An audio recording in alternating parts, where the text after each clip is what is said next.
Bueno, pues vamos a comenzar una serie nueva. Probablemente vamos a ver nada más 2 temas para terminar nuestro estudio de la familia. Hay otros temas que se van a quedar en el tintero, pero si el Señor lo permite, cuando estudiemos sabiduría vamos a tocarlos. Temas como la economía en el hogar, la administración, temas de ese tipo. Pero hay un tema muy importante que considero que debemos nosotros de estudiar. Muchas veces venimos a la iglesia y en realidad no entendemos lo que sucede. No sabemos realmente lo que sucede, no nada más en el lado físico, sino en el lado espiritual. Venimos como si fuéramos a H-E-B, a Walmart, a qué sé yo, y no me dan publicidad, digo comisión, al parque sin ninguna preparación previa. Cuando venir a la iglesia por la cual el Señor Jesucristo derramó su sangre, es importante. Es más importante que ir a cualquier otro lugar, como predicaba el pastor Chance.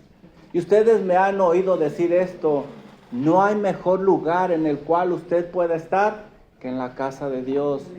Templo del Dios viviente, columna y baluarte de la verdad. La iglesia es lo que sostiene la verdad.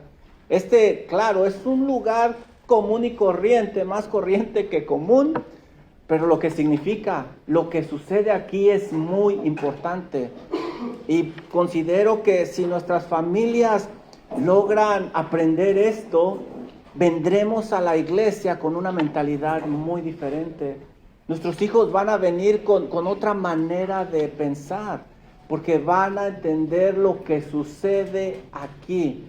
Cuando alabamos a Dios, cuando oramos juntos, cuando abrimos las sagradas escrituras. Alguien dijo que si la Biblia se partiera con un cuchillo a la mitad, saldría sangre por todos aquellos que dieron su vida para que nosotros tuviéramos una, y aquí tenemos el privilegio de abrirla con toda libertad. Hay lugares donde no pueden hacerlo. Por esa razón, considero que es muy importante que nosotros nos instruyamos a los nuestros acerca de lo que es venir a la iglesia realmente. ¿Qué significa estar aquí? Y por eso me gustaría empezar con algunas estadísticas. Dice Mark Dever en su libro 9 características de una iglesia saludable lo siguiente: seamos honestos, el estado de las iglesias evangélicas en nuestros días no es bueno, no es bueno. Al analizar los números de la membresía de las iglesias, vemos de inmediato que algo no está bien, algo está mal. El 5% de los nombres que aparecen ahí no existen, son personas que no existen.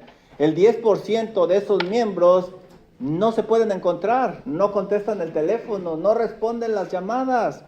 El 25% no se congregan los domingos.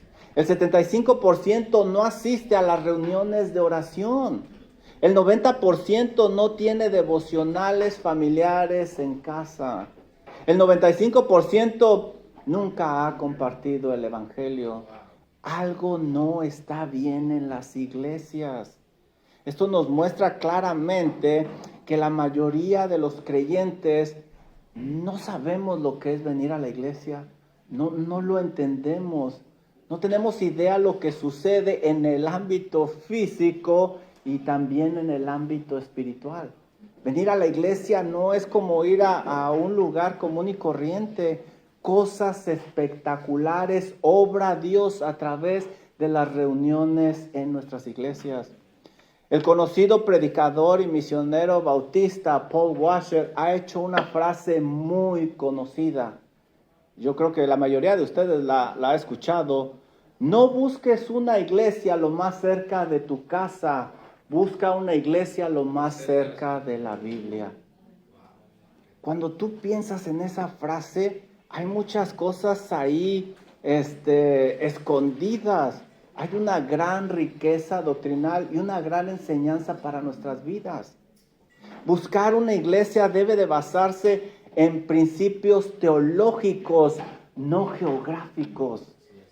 La gran mayoría de nosotros buscamos un lugar cómodo para congregarnos, algo cerca de casa. Buscamos que sea cómodo geográficamente. ¿Por qué? Porque no deseamos levantarnos temprano para ir a la iglesia. Aunque nos levantamos muy temprano para muchas otras cosas, pero para la iglesia, es la iglesia. Cómodo económicamente. No deseamos invertir en gasolina para ese servicio, para ir, para desplazarnos o quizá comer o qué sé yo, pero invertimos en muchas otras cosas. Cómodo cronológicamente. No desean usar su tiempo. Buscan cosas cerca. ¿Cómo voy a invertir mi tiempo en desplazarme lejos? Para la iglesia, para otras cosas sí. Yo me desplazo lejísimos, pero para la iglesia no. Cómodo físicamente. ¿Cómo voy a usar mi energía para esforzarme y para ir a la iglesia? Yo necesito algo cerca de mi casa. No importa lo que enseñe, no importa cómo sea, con que esté cerca de mi casa. ¿Se dan cuenta? La frase de Paul Washer tiene mucha sabiduría. No busques una iglesia cerca de tu casa, búscala cerca de la Biblia. Muchos buscan una iglesia donde los mantengan cómodos, por eso no buscan un lugar bíblico. Buscamos lugares cómodos, y comencemos aquí, cómodos doctrinalmente. Vayan por favor a 2 de Timoteo 2:15. Es un versículo muy conocido, que cuando algún día me visiten en mi lápida, si el Señor lo permite, ahí lo verán. Ese es mi versículo preferido. Miren lo que dice Pablo aquí, hablando de esa comodidad que debemos de quitarla de nuestra mente. Dice aquí, procura con diligencia presentarte. Desde ahí ya estamos viendo que se tiene que hacer un gran esfuerzo. Con Dios las cosas no son así como las palomitas instantáneas o las maruchas que son tan buenas pero tan malas. No, hay que esforzarse, hay que sudar. Las cosas no se dan fáciles. Procura con diligencia presentarte ¿ante quién?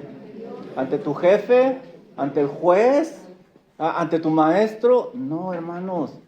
Ante Dios, el Dios todopoderoso, el creador del cielo y de la tierra, el que te presta la vida. Procura presentarte ante Dios aprobado. Es decir, que Él diga, Juan, bien, hiciste tu esfuerzo. Pues no eres tan habilidoso, pero hiciste tu esfuerzo, te esforzaste. Hiciste todo lo que estaba de tu parte. Procura presentarte ante Dios aprobado. ¿Cómo qué? Obrero. Ya con esa palabra nos enseña el tipo de esfuerzo y la seriedad con la cual tenemos que hacer las cosas para Dios. Como obrero, habla de alguien que trabaja fuertemente. Véanle las manos a los obreros, llenas de callos, cicatrices grandes. Las mías son de pianista, así de que ni me critiquen, ¿eh? Pero se dan cuenta, como obrero que no tiene de a qué avergonzarse. Imagínense ese trabajador fuerte que está delante de su jefe y que no agacha la cabeza, sino que le dice, hice todo lo que estuvo de mi parte, hice todo mi esfuerzo, todo lo demás no estaba en mis manos, Señor, pero usted sabe que hice todo mi esfuerzo. Procura con diligencia presentarte ante Dios aprobado como obrero que no tiene de qué avergonzarse, que usa bien la palabra de verdad. Es una persona que se ha esforzado a aprender a interpretar correctamente las Sagradas Escrituras, porque estamos lidiando con almas eternas. Esta persona que no se esfuerza, que busca su casa cerca, que busca la iglesia cerca de su casa, esta persona minimiza la gran necesidad de conocer a Dios y sus atributos, y no cree que sea de beneficio para su familia. Por eso se esfuerza para otras cosas, pero para ir a la iglesia, pues es la iglesia. Dice John MacArthur al respecto: el creyente diligente no busca comodidad, sino conformidad a la verdad. Una mente pasiva es el terreno fértil de la apostasía. Esto es serio. Congregarse en una iglesia bíblica debe llevarnos a amar más la verdad que nuestra propia comodidad. ¿Por qué lo tenemos en poco? Porque amamos nuestra comodidad. Y la comodidad se ha vuelto un ídolo. Pues duermo unas 2 horas más. No voy, pues es la iglesia. Y luego va a predicar el pastor Juan que ni sabe lo que dice. No importa, usted véngase porque también predica el pastor Chance. Cómodo doctrinalmente, cómodo también emocionalmente.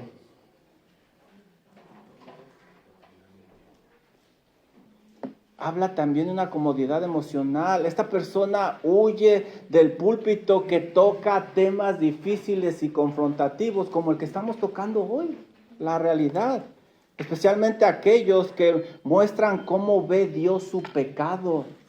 No rehúsan ese tipo de púlpitos y así quieren evitar ese arrepentimiento doloroso, esa confrontación. Buscan una fe cómoda que confirme su vida en lugar de una fe que los transforme a la imagen de Cristo Jesús. No, ese pastor le han de estar contando mi vida. No, yo ni tiempo tengo. Y le huyen a ese tipo de púlpitos. El puritano Matthew Henry advierte contra esta corriente. Miren lo que decía él. Muchos desean ser salvos de la miseria del pecado, pero no de su poder. Quieren salir de ese pecado, pero quieren seguirlo disfrutando. No quieren las consecuencias del pecado, pero quieren seguir abrazando ese pecado. No se puede vivir así, menos con Dios. Congregarse implica dejar que la palabra de Dios escudriñe nuestro corazón, nos confronte, nos transforme. Así como decía David: Señor, escudriña mi corazón y ve si en él hay camino de perversidad, ayúdame. Porque la meta no es sentirse bien, hermanos, sino confrontados con Dios y hacer cambios para su honra y para su gloria, si queremos su bendición para nuestra vida y para la vida de los que nos rodean, porque nos están observando, nos están viendo en casa. Cómodo emocionalmente, no quiere sentirse confrontado. Cómodo también prácticamente. Ve conmigo a 1 Corintios, por favor.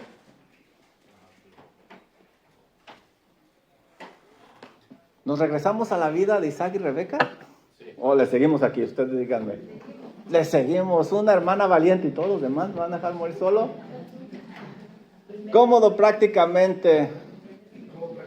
Donde pueda seguir siendo creyente de nombre, pero vivir una vida doble allá, sin disciplina, sin que nadie le diga eso es pecado. Miren lo que dice 1 Corintios 5, versículos del 11 al 13. 1 Corintios 5, del 11 al 13.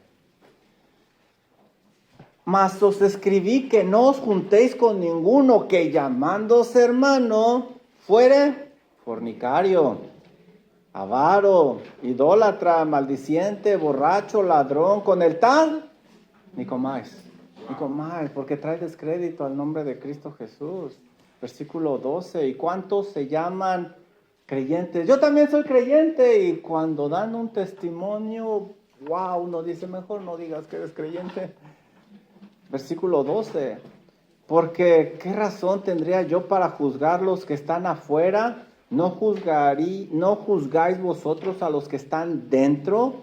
Porque a los que están fuera Dios juzgará. Quitad pues a ese perverso de en medio de vosotros. Entonces muchos no quieren enfrentar esto. No quieren que alguien con amor les enseñe la verdad y les diga: es que eso es pecado. Es que estás viviendo en una manera que no honra a Dios. No desean una disciplina amorosa que los lleve a la restauración. Quieren seguir viviendo en su pecado. Quieren las bendiciones de Dios, pero no un compromiso con el Dios de las bendiciones. Así no se puede vivir.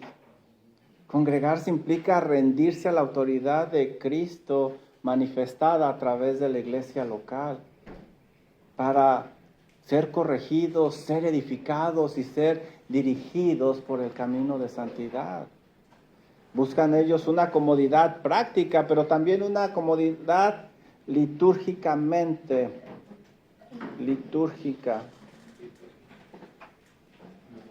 Es decir, todas las prácticas religiosas que hacemos, todo lo que se hace en la iglesia, ellos buscan una comodidad litúrgica donde se promueva la falsa creencia de que una oración mágica acaba con una vida de desobediencia. Que la expulsión de un demonio en 5 minutos le va a solucionar toda su vida. Eso no lo enseña la Biblia. No, la Biblia, como vimos en Timoteo, hay que esforzarse, hay que trabajar en la santidad. Quizás ellos buscan dar una gran ofrenda que compense todas las ofensas que le ha hecho a nuestro Dios. Y ya con esa gran ofrenda, ya compraron el favor de Dios. No, eso tampoco lo enseña la Biblia. O también un ambiente dirigido a la emoción que le haga sentir bien, pero que no sea doctrinal. Cómodo litúrgicamente. Miren lo que dice Primera de Pedro 1, 15 y 16.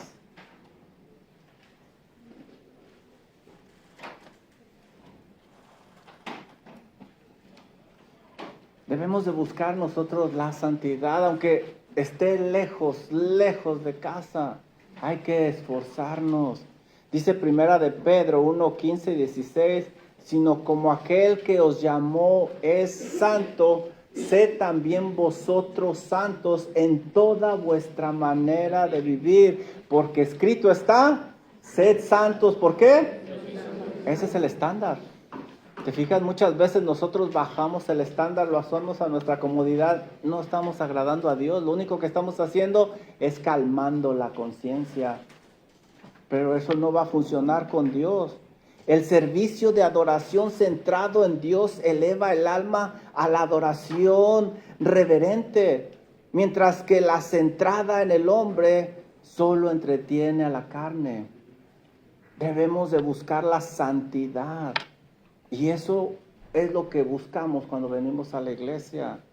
Como puedes ver, la comodidad va más allá de lo geográfico. Si alguien busca comodidad geográfica, hay muchas otras áreas en las cuales quiere ser cómodo. Su problema no es geográfico, su problema es teológico. Y tristemente, esta persona se aleja de la iglesia. ¿Y saben quién se aleja con esta persona? Su familia, sus hijos, las siguientes generaciones. Esto es algo que debería de traernos convicción. ¿Qué estamos haciendo realmente? Cuando venimos a la iglesia, ¿a qué venimos? ¿Qué es lo que buscamos? ¿De qué se trata? ¿Qué es lo que nos muestra cuando la prioridad es que la iglesia esté cerca de la casa y no de la Biblia? Bueno, esta persona lo que nos muestra es que tiene un concepto muy vago de lo que es la doctrina de la iglesia, la eclesiología. No entiende, no comprende. No entiende la razón por la cual Dios estableció la iglesia local. Esto no es idea del hombre, hermano, la iglesia local. Es algo establecido por Dios. Y no dejando de congregarse como algunos tienen por costumbre. Eso viene de Dios, no viene del hombre. Dios con toda su sabiduría creó el cielo, la tierra, los árboles, los pajaritos. Miren esta perfección que hizo. Pues con toda esa sabiduría, también Él instituyó la iglesia local. La persona no sabe, no entiende, no conoce los beneficios de congregarse. No lo alcanza a ver. No sabe los riesgos de no congregarse. No sabe el gran impacto que la iglesia va a tener en su vida, en su matrimonio y en su familia. La iglesia local es muy importante. Muy importante. Y su problema no es de decisión, sino teológico, como puedes ver. La comodidad es un ídolo que nos ha estado robando muchos beneficios de nuestro Dios. Probablemente si alguien toma este tipo de decisión, obviamente no estoy hablando de ustedes porque pues todos ustedes están aquí, pero si alguien llega a tomar este tipo de decisión de buscar algo cerca de casa, cómodo, pues lo más probable es que no sea un creyente. Lo más probable es que no sea un creyente y por eso su prioridad es la comodidad. Miren lo que dice 1 Corintios 2:14. 1 Corintios 2:14. La Biblia dice aquí que el hombre natural, aquel que no ha nacido de nuevo, aquel que no se ha arrepentido de sus pecados y puesto su fe en Cristo Jesús, el hombre natural no percibe las cosas que son del Espíritu de Dios, porque para él son locura. ¿Qué? Ir a la iglesia otra vez. Oye, pues si ya fui el año pasado. Hombre, estos fariseos no lo entienden. Leer la Biblia todos los días, ¿qué beneficio hay de leer ese libro viejo? Ni lo han actualizado. No lo entienden, no lo comprenden. ¿Orar? ¿Cómo voy a estar yo orando? No, me va a dar sueño. No lo entiendes, son locura para este tipo de personas y no las puede entender porque deben de discernirse espiritualmente. Si este es tu problema, sé honesto contigo mismo y acércate a mí y platicamos.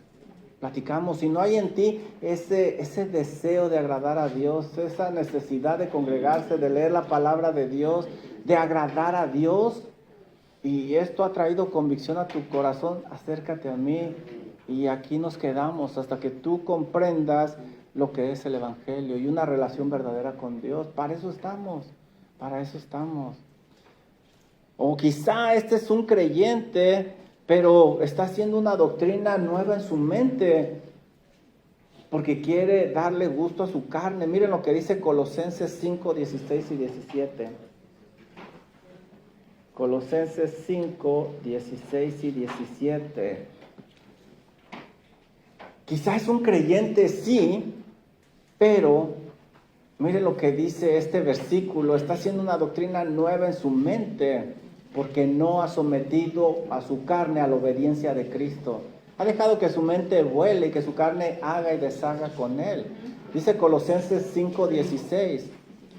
Digo pues, andad en el Espíritu y no satisfagáis los deseos de la carne. Andar en el Espíritu, ¿no es? No hay Colosenses. Gálatas. ¿Y por qué me dijeron Colosenses? Gálatas. Gálatas insensatos, ¿quién os enseñó a...? Ah, no, ese es otro, ¿verdad? Estos Gálatas que se esconden. ¿Tampoco es Gálatas? No, sí. No lo podríamos ahí. Claro que sí, aquí estamos para servirles. Gálatas 5, 16 y 17. ¿Ahora sí ya lo tienen bien? No, hombre, ustedes, por eso no acabamos a tiempo. ¿Sí saben dónde está Gálatas, verdad? Ok, bueno. Ahí en la Biblia, búsquenle bien. Entre Génesis y Apocalipsis, para que no se pierdan. Miren bien. Digo pues, andar en el Espíritu y no satisfagáis los deseos de la... La carne es lo que te dice, quédate aquí acostadito, arropado, ¿para qué te levantas? 5 minutos más, y esos 5 minutos más se convierten en 1 hora. Andar en el Espíritu es obedecer a Dios. Lo que manda en la carne es hacer lo que yo deseo, que va en contra de lo establecido con Dios. Debemos de someter la carne. Hablando en serio, honestamente, hay ocasiones que a mí me cuesta mucho trabajo levantarme. Hay ocasiones que el estado de ánimo anda por los suelos. O le hago caso a la palabra de Dios o le hago caso a mi carne. Esas circunstancias que pasan en nuestra vida vienen por la providencia de Dios para que sometamos a la carne, para que busquemos la gloria de Dios, no importa cómo nos sintamos. No importa lo que veamos, no importa la energía que tengamos, Dios merece un esfuerzo, Dios merece lo mejor. No nuestro jefe, no nuestro trabajo, no el juez, no el maestro, Dios es el que lo merece. Debemos de someter esa carne. Versículo 17, porque el deseo de la carne es contra el espíritu y el del espíritu es contra la carne. Estos dos se oponen entre sí. ¿Para qué? Para que no hagas lo que quieres. Tú sabes que es correcto, tú sabes lo que es bueno, pero la carnívora que traemos dentro no nos deja. La próxima vez que tu carne te diga no vayas, no te esfuerces, es una hermosa oportunidad para que la sometas y para que te entregues al Señor. Al final tú vas a decidir lo que hagas, pero si decides alimentar a tu carne, cada vez se va a hacer cada vez más dura, más apática a las cosas de Dios. Pero si la sometes al Espíritu, vas a experimentar un gozo verdadero, vas a ir creciendo espiritualmente. Y como aprendimos en la predicación de esta mañana, el Señor Jesucristo sometía también su carne, porque también la Biblia dice que se cansaba, tenía hambre, pero Él tenía sus prioridades bien puestas. Y es verdad lo que dice Paul Washer, hay que buscar una iglesia cerca de la Biblia y no cerca de casa. Doy gloria a Dios por hermosos testimonios que tenemos aquí en nuestra iglesia. Y les iba a compartir algunos, pero mejor no, porque cada uno de nosotros creo que hacemos un esfuerzo humanamente hablando. No un sacrificio, porque el sacrificio ya lo hizo Cristo Jesús. Un esfuerzo de estar aquí. Debemos de hacer ese esfuerzo de darle al Señor lo mejor. No las obras, no el ahí se va. Es el Dios todopoderoso, creador del cielo y de la tierra. Merece todo nuestro esfuerzo, merece lo mejor. Por eso debemos de tener una preparación desde el sábado en la noche. Vamos a dormir a medianoche, al fin que mañana es iglesia. No, al contrario. Temprano yo me guardo en mi casa, preparo mi ropa, mi alimento de la mañana, para que no a tiempo, sino temprano, estoy ahí, porque es el Señor, es la casa de Dios, es la casa de oración. Claro, pues nuestra iglesia no es perfecta, como pueden ver. Yo sé que ustedes piensan que soy perfecto, pero pues no, allá están mis hijos y mi esposa. Nuestra iglesia no es perfecta, pero lo que sí ustedes pueden estar seguros es que estamos comprometidos con la gloria de Dios y la enseñanza bíblica de las Sagradas Escrituras. Es lo que buscamos. De hecho, ahora sí ya se aprendieron cuál es nuestro eslogan. ¿Cuál es nuestro eslogan? We are a Bible Teaching Church. Ahora en español porque no hablo inglés. Somos una iglesia que enseña la Biblia.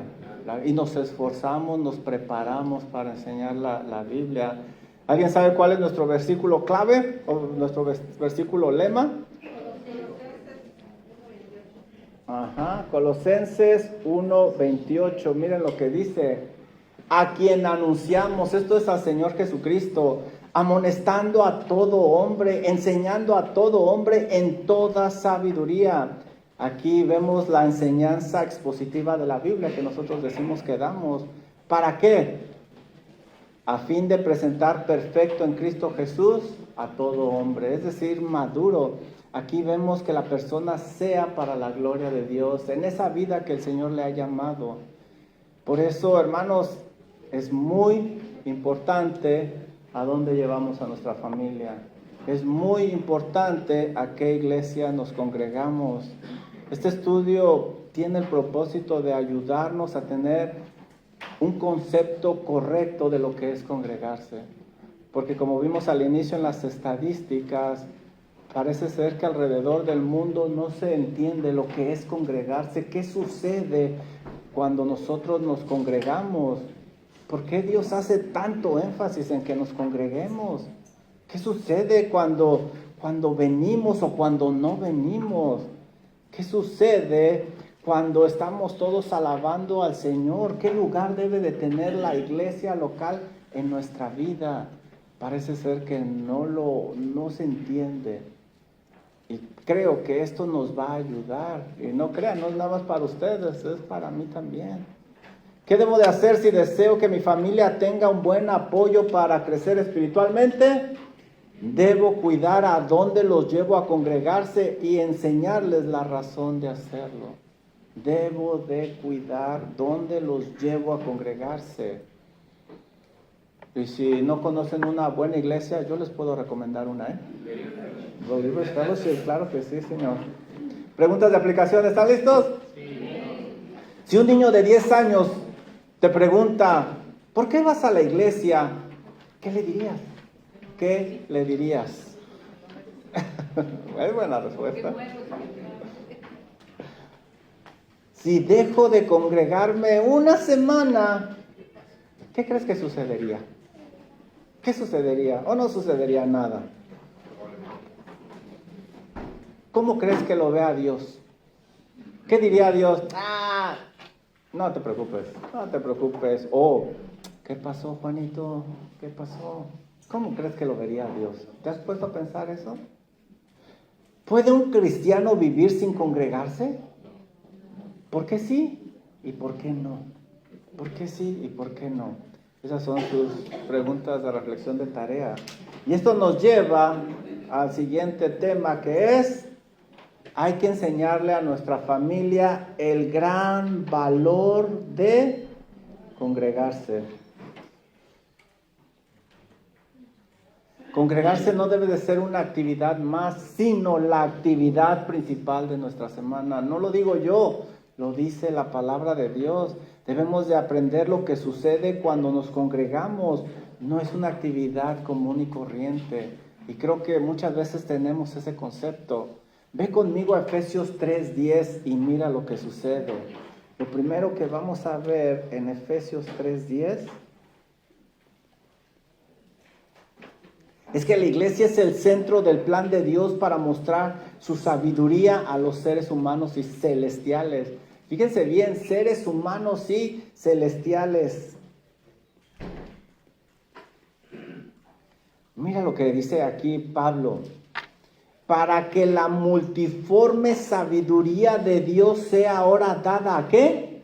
A conocer, a conocer. ¿Cómo se da a conocer esa sabiduría? ¿Qué medio usa el Señor? ¿Por medio de qué? La iglesia. La iglesia a los principados y potestades en los lugares celestes. ¡Wow! Esto es muy interesante. Miren lo que tenemos aquí enfrente. La palabra que Pablo está usando aquí para multiforme es muy importante, porque esta palabra indica que la sabiduría de Dios es rica, variada y se manifiesta en diferentes maneras. Habla de un espectro muy grande de la sabiduría de Dios. Gracias a esa rica y variada sabiduría, el mundo puede apreciar lo que Dios hace en la vida de las personas. ¿Te das cuenta? Esa sabiduría ha transformado almas que ahora piensan diferente, viven diferente, se relacionan en una manera diferente, toman decisiones en una manera diferente, enfrentan retos diferentes, enfrentan el dolor en una manera muy diferente. Esa sabiduría se extiende ¿hasta dónde? ¿Te fijaste lo que leímos? ¿Sí te fijaste? Para que la multiforme sabiduría de Dios sea ahora dada a conocer por medio de la iglesia. ¿A quiénes? A los principados. A los principados y potestades. ¿Dónde? En los lugares celestes.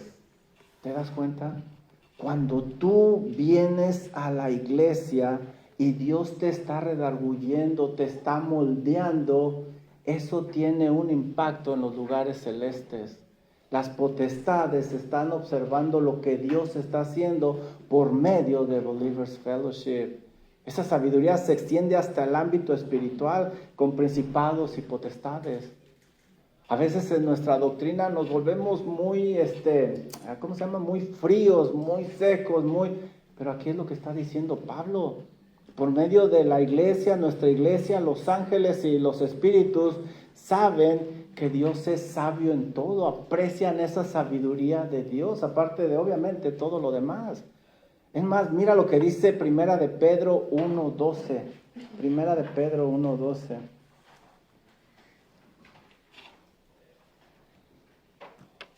Al final del versículo, Primera de Pedro 1:12, mira lo que dice Pedro.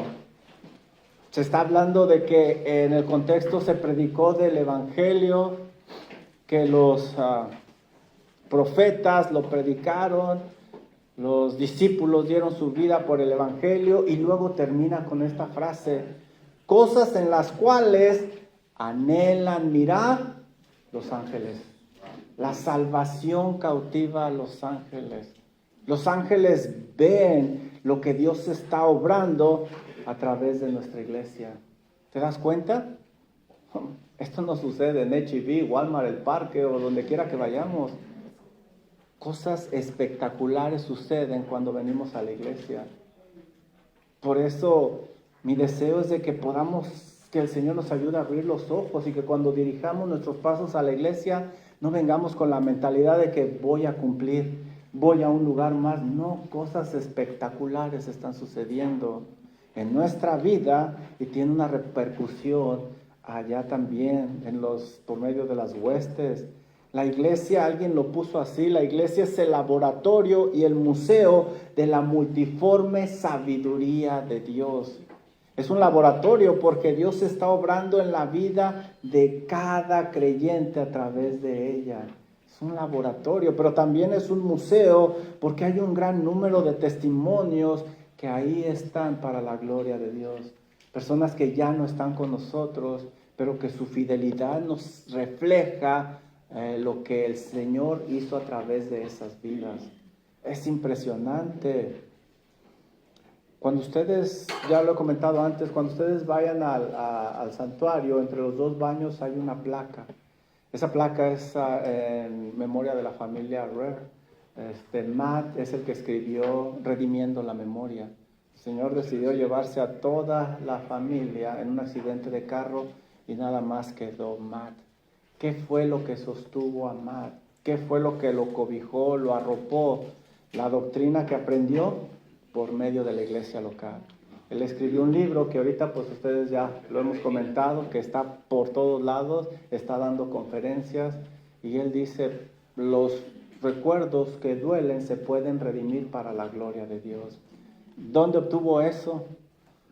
Templo del Dios viviente, columna y baluarte de la verdad. Aquí en la iglesia, cuando se congregaba. Así es de que cuando nosotros venimos, no es un lugar más, hermanos. No, estamos siendo parte del plan de Dios. Y estoy seguro que Dios quiere usar nuestra iglesia. Quien quiera experimentar la multiforme sabiduría de Dios tiene que pertenecer a una iglesia. Separado no va a llegar a experimentar la plenitud de esta sabiduría que nos está enseñando Pablo. Número 2, la iglesia es central en el plan eterno de Dios. Número 2, la iglesia es central en el plan eterno de Dios. En la iglesia es donde el ministerio cristiano legítimo ocurre. El servicio a Dios no sucede de manera individual o independiente, no lo van a encontrar en la Biblia. Por esa razón le provee lo que necesita para cumplir sus propósitos. Miren lo que dice Efesios 4. Efesios 4, versículos 11 y 12. Es la iglesia el medio, el canal que Dios usa para cumplir sus propósitos. Y por eso provee lo que necesitamos. Dice este versículo: y Él mismo, el Señor, constituyó a unos, es decir, Dios los elige, Dios los llama y Dios los capacita. Y los constituyó apóstoles, a otros profetas, a otros evangelistas, a otros pastores y a otros maestros. ¿Para qué llama a todos estos hombres a estos puestos? ¿Para qué? Versículo 12. A fin de perfeccionar a los santos para la obra del ministerio. No los llama para ministrar al mundo, sino a los creyentes, para que sirvan a Dios. ¿Quién se beneficia del trabajo de aquellos que Dios ha llamado, capacitado y puesto en esos lugares? No te quedes con la duda, sigue leyendo, mira lo que dice ahí. para la edificación del cuerpo es decir, la iglesia. Esos dones y talentos son para ser usados en la iglesia para el beneficio de los hermanos. Esto es muy importante y relevante. Cristo no edifica individuos independientemente, sino una iglesia unida, trabajando hombro a hombro, como un cuerpo que tiene muchos miembros, como un edificio que tiene muchas rocas, como un rebaño que tiene muchas ovejas, pero nunca como miembros aislados, sin un cuerpo, o una roca sin ser parte de un edificio, o una oveja sin ser parte de un rebaño. No existe en la Biblia. Dios va a bendecir a alguien con un llamado o don especial dentro de la iglesia, no fuera de la iglesia. Esto es bien importante, porque muchas veces, y más en estos días, con canales de YouTube y todo eso, personas empiezan sus propios ministerios fuera de una iglesia local, y qué peligroso es eso. Por eso tantas personas han caído. Todo tiene que ser bajo la dirección y cobertura de la iglesia local, ¿se dan cuenta? Y es lo que estamos tratando de hacer con esto también. No tiene caso que Dios dé un don a alguien que no se congrega para usarlo allá. Contradeciría lo que dice en su palabra, porque debe de ser usado para ministrar en la iglesia. Por eso Primera de Pedro 4:10 dice lo siguiente. Primera de Pedro 4:10 dice lo siguiente. 10 y 11 de una vez. Cada uno ministre conforme el don que ha recibido. ¿Ministre a quiénes? A los otros, a los otros, a los otros, como buenos administradores de la multiforme gracia de Dios. Si alguno habla conforme a las palabras de Dios. Si alguno ministre conforme al poder de Dios, que el poder de Dios da, para que en todo sea Dios glorificado por Jesucristo, a quien pertenece la gloria y el imperio por los siglos de los siglos. ¿Te das cuenta? Para ministrar en la iglesia. Quien quiera participar activamente en el plan eterno de Dios debe de hacerlo a través de una iglesia. Por su cuenta no lo va a lograr. Ayudará, hará algo de bien, pero conforme al plan que Dios ha establecido en su palabra, no lo logrará. Número 3. La iglesia es donde se muestra el amor de Dios como testimonio a los incrédulos. Amor. El amor cristiano no es un sentimiento secreto, sino una demostración pública de la gloria de Dios. Mira lo que dice Juan 13:35.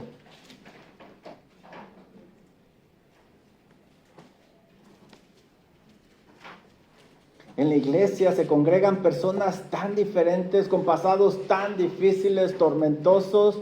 Solo Dios, por medio de su multiforme sabiduría que mencionamos, los une y los hace funcionar como un cuerpo.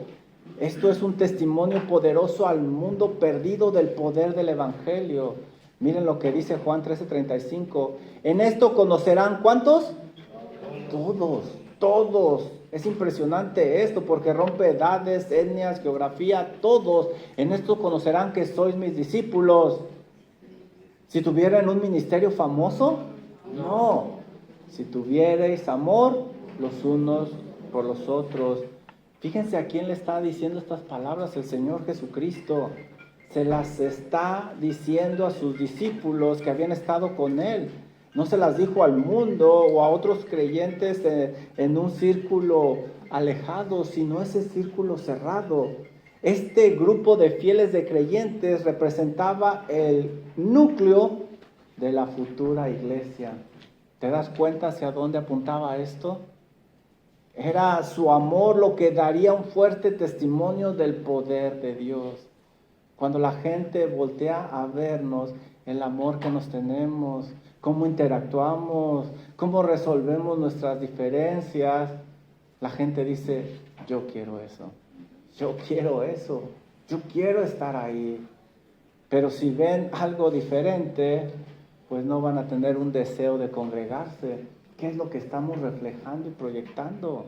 Quien quiera ser parte de un testimonio poderoso, un mundo perdido, debe de congregarse. Aislado no va a poder. Sin congregarse nunca podrá dar ese tipo de testimonio del poder de Dios. Número 4. La iglesia local es una herramienta de Dios para la evangelización.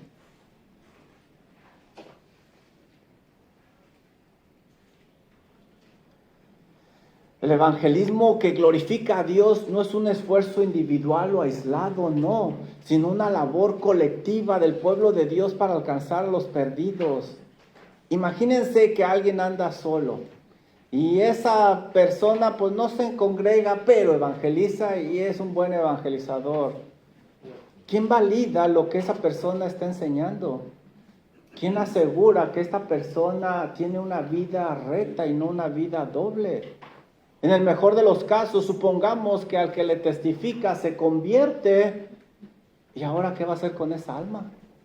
¿A dónde va a llevar esa alma? ¿Cómo justificaría que no se congrega? No, tiene que pasar a través de la iglesia local. Por eso tenemos la gran comisión en Mateo 28, 19 y 20. Ve y haz discípulos, bautizándolos en el nombre del Padre, del Hijo y del Espíritu Santo, enseñándoles que guarden todas estas cosas. Dios no creó una organización paralela, todo sucede a través de la iglesia local. Número 5, ahora sí voy rápido, ¿verdad? Ya no quiero pasarme, ya prometí que no me iba a pasar. Pero como no cumplo mis promesas, vamos a estar aquí un poquito más. No es cierto, porque va a haber junta después de los de Meet and Greet.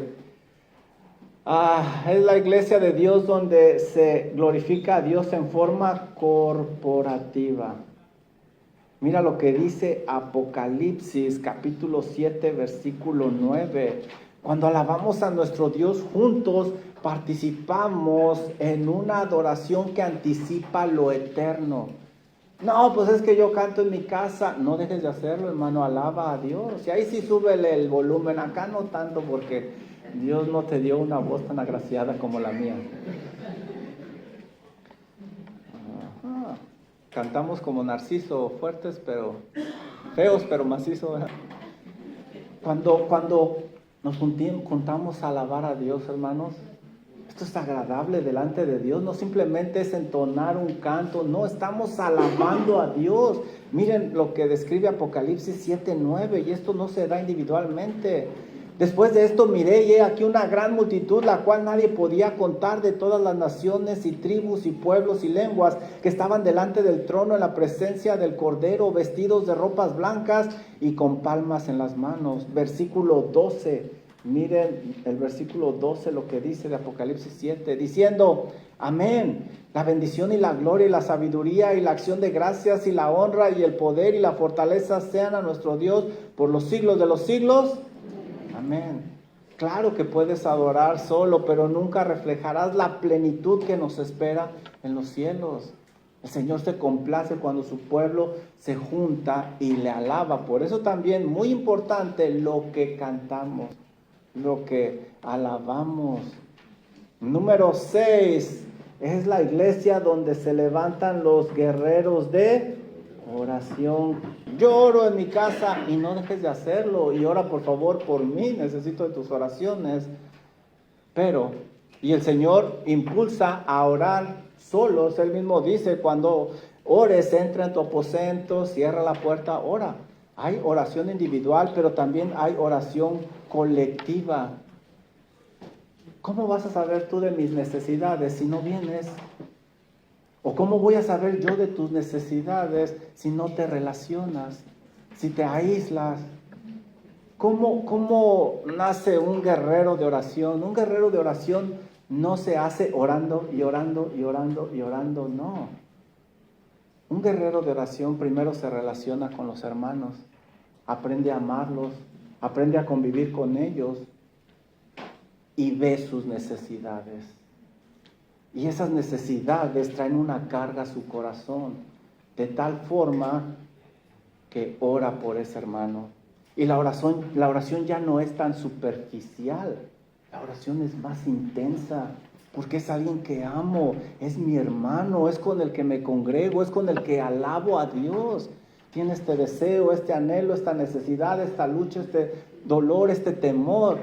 Y la oración es muy diferente, ¿no crees? Así es como se dan los guerreros de oración. A veces pensamos orando y orando y orando. No es así. Este es el modelo que enseña la Biblia. Ya no tenemos tiempo. Hechos 1:14 habla de que todos perseveraban en la oración. Hechos 1:14. Y ya el pastor Chance habló de la prioridad de la oración en esta mañana. ¿Te das cuenta? Cuando venimos a la iglesia no es como ir a H-E-B o a Walmart, cosas espectaculares, y me falta tiempo para hablar de más cosas. Cosas espectaculares suceden. Muchas heridas aquí son sanadas por medio de la palabra de Dios. Muchos vienen y ustedes ven la sonrisa, pero por dentro traen un corazón hecho pedazos. Pero llega alguien y le da un abrazo. Llega alguien y le dice, te extrañé, mi hermano, qué bueno que estás aquí. Y las cosas empiezan a cambiar. Es a través de la iglesia local que se hace todo esto. Por eso cuando vengas, no vengas como un lugar más. No, es un privilegio estar aquí, es un honor. Muchos hubieran deseado estar aquí. El señor Luis, muchos lo conocieron, postrado en una cama por 3 años. Solo una vez lo pudimos traer, pero su deseo era estar aquí. Termino con esta noticia que compartí durante la conferencia de eclesiología. En 1970, una historia acaparó las portadas de los periódicos de Los Ángeles, California. Una niña de 13 años llamada Jenny vivió durante 11 años encerrada en una jaula. Su padre había acabado con la vida de varios de sus hijos. La madre abogó por Jenny y él aceptó dejarla con vida siempre y cuando estuviera ella encerrada. La comunidad científica de inmediato pidió estudiar el caso. Jenny vivió sin contacto con personas, niños de su edad, aislada de todo y de todo por 11 años. A causa de esto, ella nunca aprendió a hablar, o a caminar, o a relacionarse con los demás. Al salir de ese encierro tuvo muchos problemas para relacionarse y adaptarse al medio externo del cual se le privó por 11 años. La conclusión de los científicos fue la siguiente: las personas necesitamos de otros para desarrollar las capacidades más básicas como hablar, caminar, relacionarse con los demás, etc. No es posible desarrollar esas capacidades solos. Necesitamos otras personas que nos enseñen, guíen, moldeen y que nos ayuden todo el tiempo. Muchos cristianos están cautivos como Jenny. El diablo, su carne y el mundo los ha engañado terriblemente, demeritando lo que es congregarse. Dios creó la iglesia para formar a los creyentes, donde cada uno pone su parte para formar todo un cuerpo. Los cristianos no podemos vivir aislados, no podemos ni debemos, porque no podríamos desarrollar y aplicar las capacidades básicas, como en el caso de Jenny. Cada uno de nosotros tenemos un don que debe de ministrar a los demás, como aprendimos. Unidos nos ayudamos en el proceso de santificación progresiva para poder permanecer en medio de la adversidad.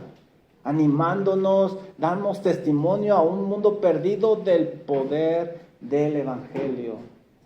Esto, mis queridos hermanos, es el modelo que Dios enseña para cada uno de nosotros. No te prives, ni prives a los tuyos de tomar con seriedad el congregarse. Es un honor, un privilegio. ¿Qué debo de hacer si deseo que mi familia crezca tomando las cosas de Dios con seriedad? Debo enseñarles la razón por qué pide Dios congregarse y qué sucede cuando nos privamos de hacerlo. Sí sucede algo y sucede mucho. Preguntas de aplicación, ¿están listos? ¿Están aquí todavía? ¿No se me han dado? ¿Ya hizo efecto el café?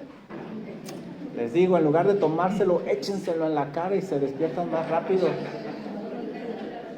Sí funciona, en serio que sí. ¿Cómo ve tu familia el congregarse? Pregúntale a los tuyos.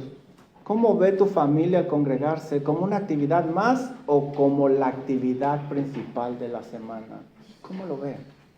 ¿Cómo lo ve? ¿Qué tipo de preparación física y espiritual tiene tu familia para venir a la iglesia? ¿Cómo te preparas? ¿Cómo preparas a los tuyos? Tiene que haber una preparación. Tiene que haber, porque es un lugar especial. Cuando dejas de congregarte, ¿cómo lo justificas ante Dios?